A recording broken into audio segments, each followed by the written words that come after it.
Hello and welcome to the Salty Sarge Podcast. This is Tech Guy. Please enjoy part 3 of an interview with Tommy. Just a fair warning, this is a bit of a gruesome episode. It's got some more touchier subjects than we normally cover. But if you wanted to kind of steer away from those, I would recommend about the 15 minute mark. And that will get you through the rest of the episode, which is kind of more of our normal style. All right, thank you. Enjoy. So what was one of like your most like memorable like calls that just was either crazy, like I say crazy funny, or just what's in the greatest hits list? Yeah, so I've got 3 or 4. So I got a gory one that's pretty nasty. I've got I'm trying to think of which one would be. This one's probably the funniest one. Okay. Not for the guy that was involved, but for me, it's the most hilarious. To witness it? Lord have mercy. So we get a call. So I'll preface this saying this guy was our problem child. He is the one that called 3 or 4 times a day. He had something wrong all the time. Somebody was messing with him, or he was messing with somebody. He was the guy we constantly were getting calls from. It's taking up my evening shift time. And was he cigarette? Oh, and just another caveat: no, Seagate in our world means just mental health, mentally ill. No. Maybe, but not like. Was it like a Karen? He was just, like a nosy person that irritated people. It was a Native American guy, and jobless. Oh, was he okay? No job, and he just drinking all the time. Yeah, intoxicated. Yeah, okay. I don't want to stereotype the guy. But right. It's just this guy wasn't Native American. He drank all the time. Mm-hmm. But long story short, so we get a call from him one night that said he had went up to the local grocery store in the middle of the night to the Coke machine to get him a Coke, and 3 dudes jumped him and took him around the corner and raped him. And so we're like, oh, okay, well, that's a pretty big deal. So we roll out in force, and we go to his house, and he's showered, and he's cleaned up. And we're going, when did this happen? He told us time was an hour or 2 before. We're like, it's the reason you waited to call, all that, all the typical questions, like what's going on. Something didn't seem right.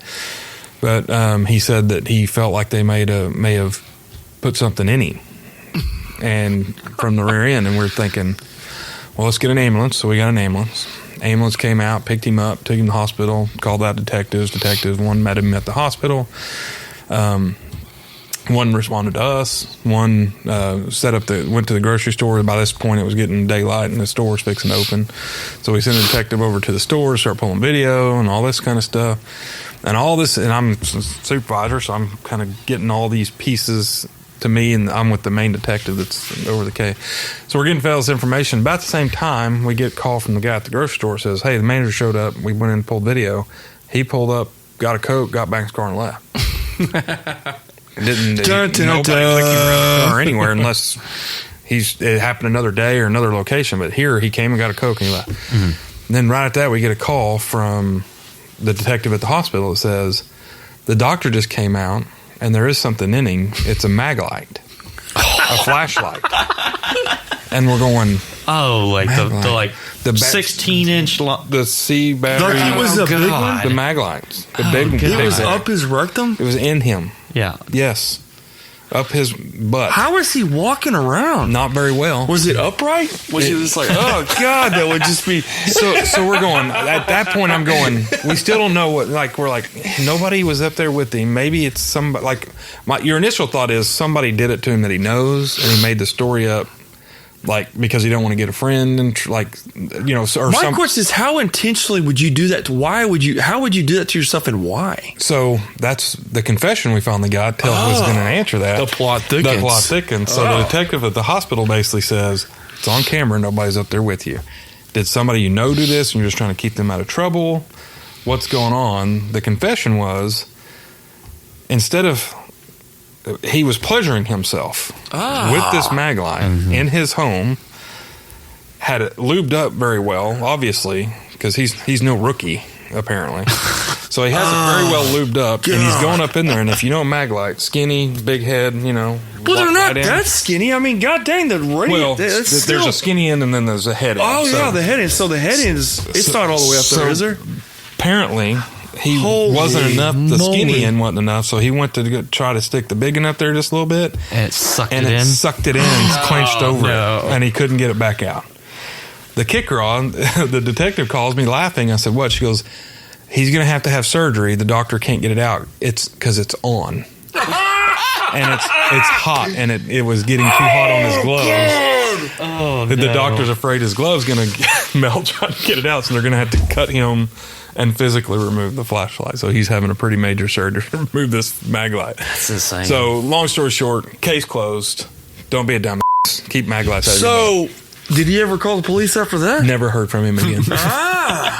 I don't think, maybe one time I can remember him getting a call out there, but it wasn't from him. It was but no, the calls stopped because how are you going to look somebody in the eye when you, they know? Oh, yeah, because you definitely, okay, as a street officer, you would have brought that up a lot. Like, hey, Mag, what's up, my man? I saw the x-rays. Like, the detective Holy showed me the hell. pictures of the x-rays, and it's like, That is unbelievable. it's the craziest story that I had that's humorous. I mean, a Maglite. God dang. Yeah, it was a bad deal. And the best part for me was that it was on, and it's like, like the sun shining. Oh, God. He could really have mooned people. Like, he should have left it in there. Like, can you imagine mooning somebody and bright light? lights up. Oh, God. Yeah, so that guy, we didn't hear from. He died not too long after that. Like, he was a young guy. He died young from health issues, obviously. So, Well, yeah. pretty bad alcoholic and all the things that go with that. But Probably before he stretched out there. it wrecked him for sure. That's good. But yeah, that was probably the funniest story that I had over all those years. And I mean, there's Now, we mean funny by that, folks. We mean like cop humor. I mean, wild story. Okay, like it's a terrible event. This guy, I mean, god dang, he probably should have got help. All that. disclaimers, Yeah, we don't want to. Like, good lord, we don't want to have to. But we're talking about but in dealing the with cop stuff. humor world, you have to understand. Okay, when we're out there on these calls and doing this stuff, we go back to our car, and yes, we talk about all of you. We talk about things on your walls. Yes. We talk about randomness because, folks, it's funny to us, and it's no different than, and here's how I see it now that I'm in the corporate world. You know, Sally and Sarah sit around the water cooler laughing about how a coworker they don't like got stood up, or There you know, go. It's Yeah. same thing. That's their release. You have to talk about these things, and something like that. How can you not laugh? Oh, absolutely. How About it. do you? Oh, yeah, you're getting. I mean, we weren't. weren't standing there like nodding, but seriously taking, and that's what you have to understand. Like, when I say we're laughing about this stuff, this is after we've got confessions from him that he did it to himself. Like, up until that point, when he confessed that he You did this, handled was a it very just like a serious crime. serious we matter. were treating it as a rape. Exactly. And that's the thing. We will handle the call, Yes. and then off to the side, because I've been complaining on before because Yeah. I was making fun of a guy that he was just that moment where he's not used to. He's like a sheep. He's not used to like an exciting event, and I'm just standing there like, this is not a big deal at all. Mm-hmm. And he calls and complains, and I'm just kind of like, wow, like Is you really that the overexpressive we have- hands guy? I'm like, he was just like, oh, that was like, you really complained about that. Well, I had a traumatic event you was involved in. I'm like, okay, well, anyway, welcome to my world, but because to some that could be pretty traumatic. And I guarantee you in the medical world they were laughing, and I guarantee that doctor had that on their wall. There's like podcasts, That videos, X-ray. I bet just weird things that people have done to themselves and ended up in the ER. Like, Yeah. I think that's literally a TV show. Well, there was like 1,000 Ways to Die. Yes. Yeah. And those were like interesting. Well, it was, and we have there's so much a different perspective when you're involved. Like, so I had a guy, an older gentleman. When I say older, I think he's 60 or mid 60 or something. Apparently, he was a truck driver, got in a bad wreck. His wife was having to work still because he got in this bad wreck as a truck driver, and she was working to keep him with insurance. And she was getting up there, could have retired, but still working because he's apparently severe back pains, all this stuff. And so he calls dispatch and says, I'm going to commit suicide. Send the ambulance. Of course, they call us and say, we need you to go there first. And the ambulance ain't going to just go pick up a dead body. And so we show up, and he's sitting in the front yard in one of the metal folding chairs at the end of his driveway, which is several hundred yards long. And we pull up. We try to tactically pull up, hide, and I'm sure he saw us. But we're hopping between trees, trying to make our way up there. And you can clearly see he's holding a gun, like he's holding a little revolver. And we get close enough, and he shows us the revolver, literally puts it up in the air, and I went to say whatever I was going to say, don't do this or whatever. And he just bent the elbow and kapow, and that was it. Like, I remember when he did that, when he shot himself in the temple, and I can still vividly remember the spray, the whole, I can remember every detail of this thing. Mm-hmm. But in my head, I screamed like a child on the radio that he had just committed suicide. I think it was signal 30, maybe. I think that's what we call all the fatality. Ours are 6 7s, like that. Yeah, I think we just anything. It was if it was death, it was signal 30. But so I said, he's committed signal 30. Start the ambulance, stage him down the road till we can check. But in my head, I'm screaming like a little boy, like a little kid, just terrified. Like I'm in my head. It's so loud. I'm screaming. I'm cracked voice. Like, I'm devastated. Like, I just watched this man commit suicide. Mm-hmm. And obviously it's first that I've seen of that. And that's traumatic. And it was not easy to watch or to process. So in my head, I was screaming like a little kid. Well, I made a point to go back and ask for the recording. When they did the investigation, they pulled all that. Mm-hmm. All the call, the 911, all that stuff. And I asked specifically to listen back to that. And I was so calm on the radio, talking like we're talking right now. Signal 30... he just committed signal 30, staged the ambulance. I need my units that are on scene are going to be tied up. I need dispatch. Can you rearrange the other deputies to cover the county? Bring the guys from in town. Bring them out to the county. Like I was just like we're sitting here talking, but in my head it was so loud, so noisy, and it's just weird how your brain processes that. And that was one of those ones when I found out what it was. I was devastated. It was traumatic. I was like, why did this guy do this? Like, why did he make me watch that? What an asshole. Like, I'm so mad that he did that. And it's the guys that use cops commit suicide. It's like, now that cop's got a scar for life because of this jerk that did that. I was having the same feelings probably. And then we got the note. We saw the note. And it basically said, I'm not getting better. My wife's going to have to work till she's 80 years old and not to get to enjoy her grandkids because of me, and I'm in so much pain. I don't want to be here. Basically, don't let her see me like this. Make sure you get me out of here, or don't let her see me, is kind of what the note was. And I was so conflicted as a husband and a dad. I completely understood it. So I wasn't as mad at him anymore. And see, overseas, like in Europe, they allow you under a doctor's care to have suicide. Yeah. Canada. And you know how much that, a lot of people, that's just crazy. It's crazy. I'm like, but listen, so you're putting officers and first responders and family members through a horrible experience, because I've witnessed a couple of those. I've been to a lot of shaky calls where it was like anymore we're experiencing where dads or moms, they're just going in and it's a homicide suicide. They're killing everybody and they kill themselves, and that sucked. Yeah. But how I process it is I'm like, well, that was a horrible thing for them. Yeah. Not me. I'm going home. I have a family. Everything will be good. And that's how I kind of look at it. Like, that person had a bad day. Yeah. I didn't have a bad day. They had a bad day. Yeah. I'm not trying to be cynical or, but that's just how your way of processing. You have to detach. Right. Yeah. You just can't. Yeah. Because when you go down those rabbit holes, and I think that's where some officers struggle and they can't deal with that. And it's tough. I mean, I couldn't imagine being at the bombing more. I mean, I haven't experienced something at that level. Yeah. Like the bombing. I mean, just about every officer that's experienced that has had a lot of issues in life. I'm sure. And there was a good friend of my dad's that took his own life because of that experience. But, it's just, but I've been to tornadoes and see devastation, and things like that, and death. But I mean, I can understand where you're coming from. I mean, you are agitated with that person. You're like, man, why did you do that? Like, why am I experiencing this? Yeah. Well, that's one of those experiences that we endure, and and a lot of folks don't understand that.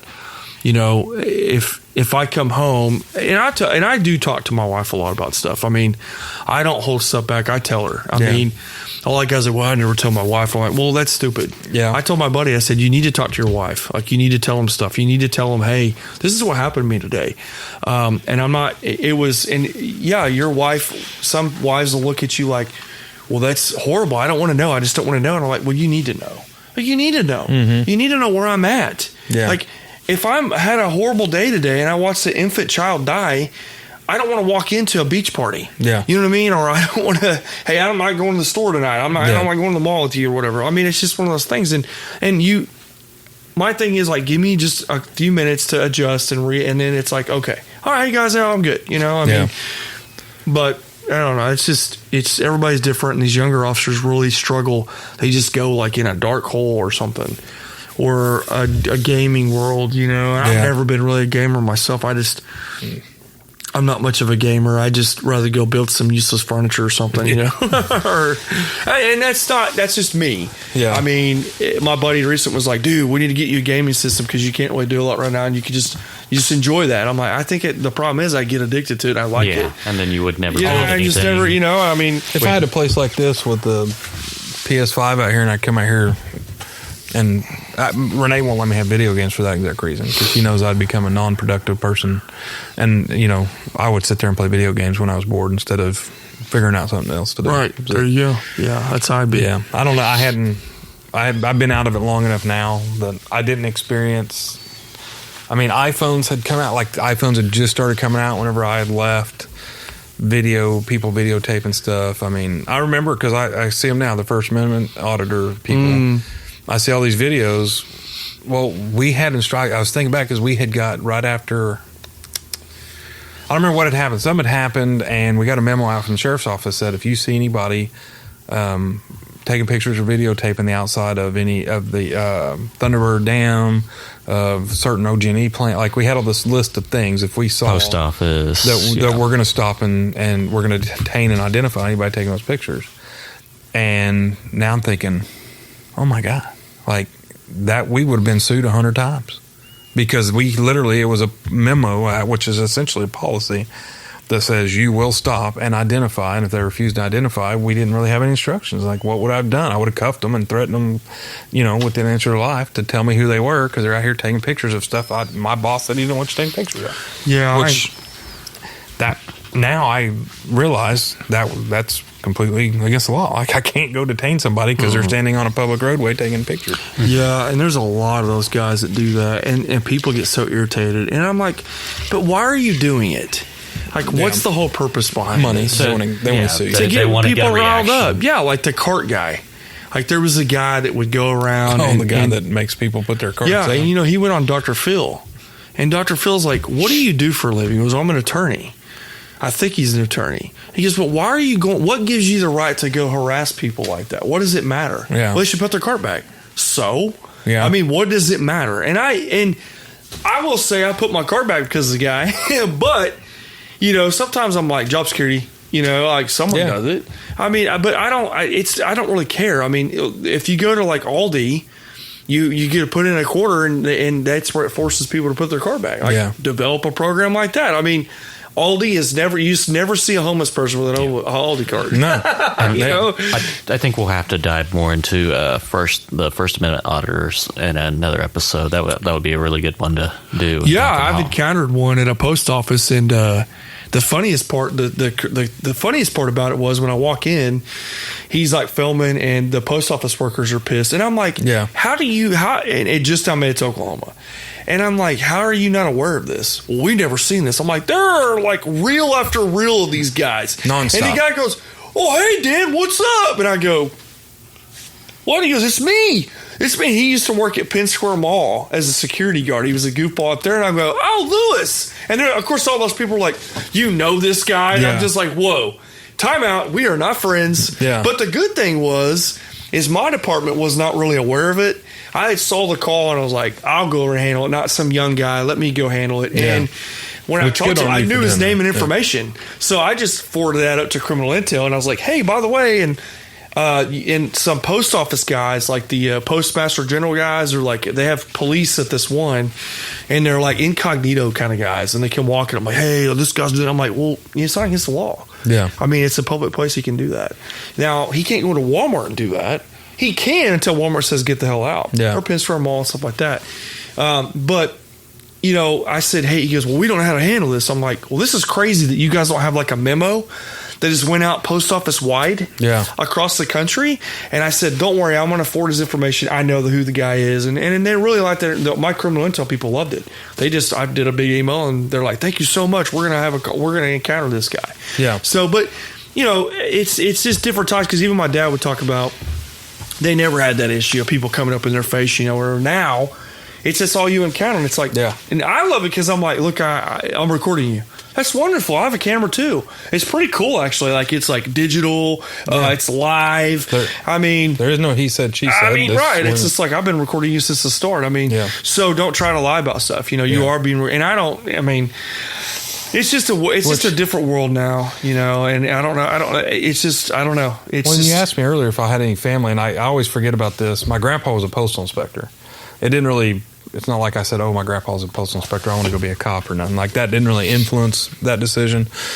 But he did tell me stories, and one of them was the postal inspector, like he retired in the 80s or something. But one of the real quick story is, this one post office had mail turning up missing all the time, and they couldn't figure out what was going on. Like, they knew something was up, and so he went in there, and he went in there for 4 hours one day, and he crawled up in the ceiling and like got it to where he could see through the ceiling tile in the sorting room. And he got in there and he saw these people, and they were literally just going through, and it looked like a birthday card. They'd toss it down in their bag. They'd just go through, and anytime they saw it was probably money, probably cash and a birthday card. They were throwing them in their bags, and then he followed them. They went around the corner, and they went behind an old shopping center and opened them up, took the cash out and threw them. And so obviously they got arrested and all that stuff. But just hearing... Is that really federal time, though? I have no idea. Because you're always like, messing with it. Because you'll get calls like, tampering with the mail. Someone hit my post office box. It's a felony. It's a felony crime. I'm like, well, I don't prosecute federal crimes on that, but it's just vandalism. Yeah. It's just, I don't know what that's worth, but it's just simple vandalism is what I see. But we could arrest people for stealing mail and that kind of stuff. But the postal inspector, he's going to have to file charges through the inspector general. And whether or not they take the case anymore, that's the thing. And that's the whole problem with today's time is, my dad works for the department I work at, and he's civilian, and he files all the drug cases. And he goes, you're not going to believe, but these DAs are just dropping these cases right and left. And I'm like, then why are we out there doing this? So one of the cases I had, we get a call at this hotel. The security guy says, hey, this guy just offered me cocaine to buy. So we go over there, and this other partner of mine, older guy, I was just going to let the call just go. You get those calls like it solves its own problem. Mm-hmm. You drive over there, oh, it's right there, bye. It was a Saturday morning. I didn't want to mess with it because that hotel is known for that crap. So my partner goes over there and stirs the pot. He goes 97 on it real quick, and I'm like, God dang it. So I cruise over there, and he goes, I found the car, and there's people in it. And this guy is in there, and he's not really complying. Well, he finally opens the door, and my partner comes around the side, and I'm standing there, and there's a pistol. It looks like a 9mm pistol in the door. My partner didn't see it. He's talking to the guy, and I just immediately move in. I said, gun. And I go for the gun, and this guy goes, oh, shit, he's a black guy. He's thinking, oh, God, we're going to shoot him. Yeah. We're like, my gun's not even out because I see the gun. Yeah. So I grab it, and I back out, and I secure it, and he won't come out of the car. And this is where I'm kind of thinking at the same time, a gray area. He said, we doing the gun's legal. I don't know. I don't even know why we're there. But anyway, so security identifies and says, and we find some cocaine later. Well, they ended up throwing the case out. My partner got hurt, though, during the process. He went down on his knee. We went down and popped his leg or hyperextended something, and he was hurt. And the guy was not being compliant. He kept sucking underneath. Yeah. So I just go, I'm going to tase him. And I tase him. Well, with tasers, you need to get distance to get a proper connection deployment. Well, I was literally a foot from him when I shot. You darted him from a foot? Yeah, I was boom! Because I was like, well, I'll just get him here, and then I'll come down here and shoot him, and then I'll get a good deployment. Because he was a big guy. And I shoot him right in the back, a good back shot, and the probes were real close together. But it hurt him. They went in. They go in about that far. Mm-hmm. And he's like, oh, okay. He goes, I give up. And he goes, what'd you shoot me for? And I go, I didn't really shoot you. I shot you with a taser. It's a less lethal device, And I said, but it worked. You're compliant. Yeah. He goes, okay. And we pull him out. And he's like, man, I can't. They just all start doing this dramatic crap now that just gets old. And it's like, you might as well drive around with an EMT in your car. Yes. I mean, I'm like, sit up. And he goes, well, I can't do that. Yeah, you can. And I'm trying to, now you've gone from, you want to fight me to now I'm trying to save your life. That's literally how it is. Yeah. You're dealing with him now because you're, okay, get an ambulance over here. I mean, you're trying to do whatever you can to make sure this guy doesn't die in your custody because you don't want that crap going on in your lap.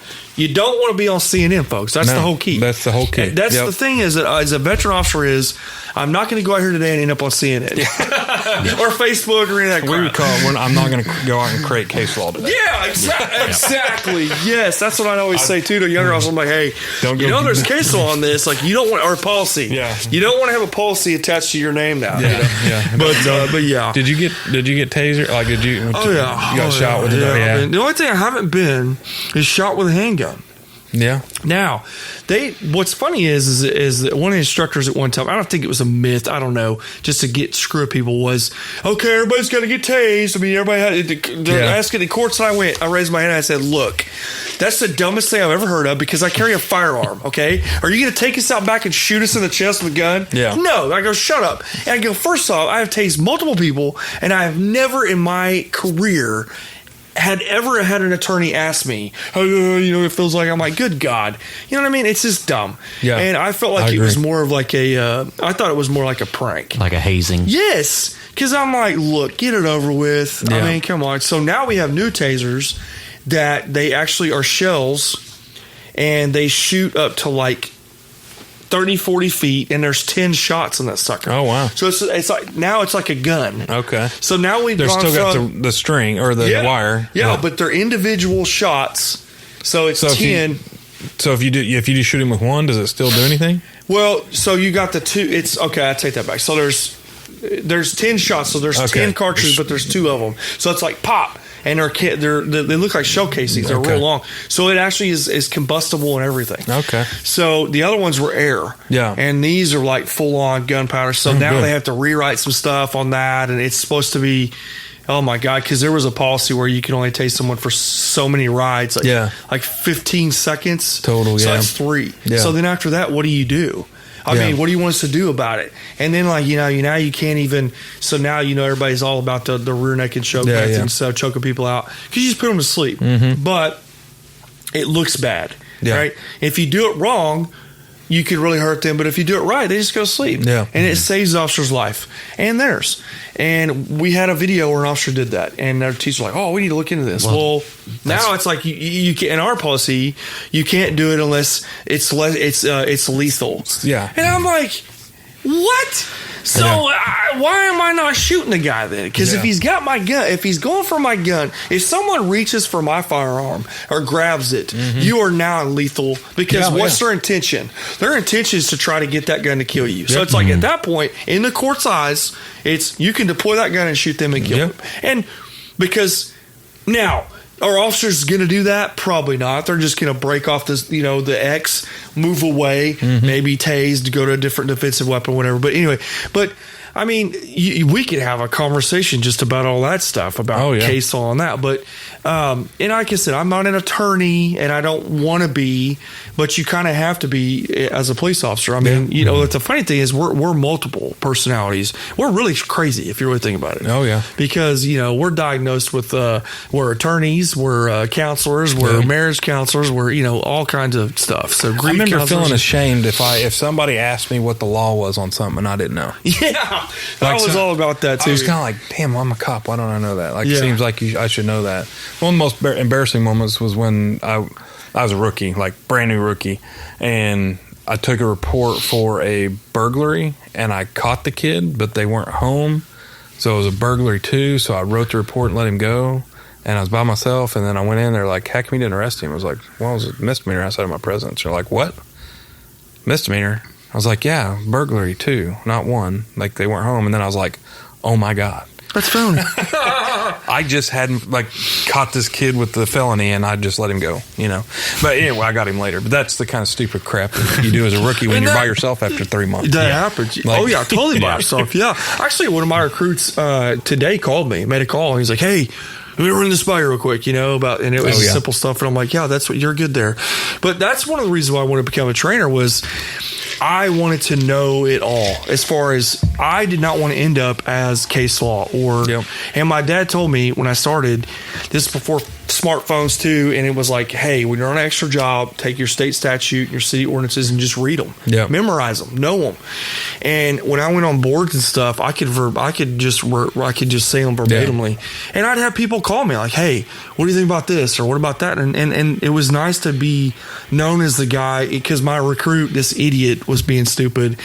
He goes, man, I don't like that sergeant. And he goes, listen, dude, that guy, this is my rookie telling this guy, he goes, he knows policy like so well, you will not win this fight with him on any laws or anything.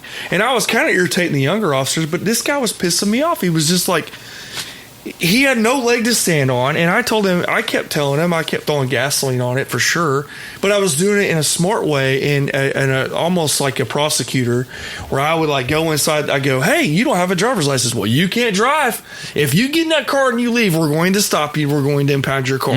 He's like, crap.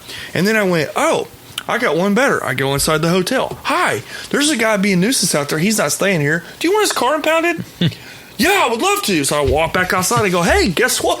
They don't want this car on their property, so you got to figure out something. He goes, well, I don't know what to do, man. I go, just leave. Yeah. And how about this? Just shut your mouth. Because you ain't going to win.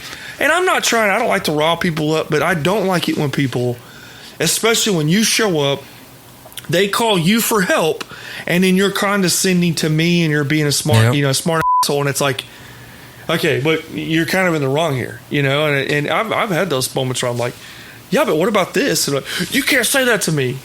I just did. So what? But well, Tommy, I really appreciate you coming on. Absolutely. It's been really good. Like this has been I thought this has been a pretty good episode. Your perspective, and I like the fact that you talked about you were in the career and you've left it, and there's hope. There's something else you can do outside of there. And I think a lot of officers, we get stuck about 10 to 15 years in, and you're like, man, this is all I know.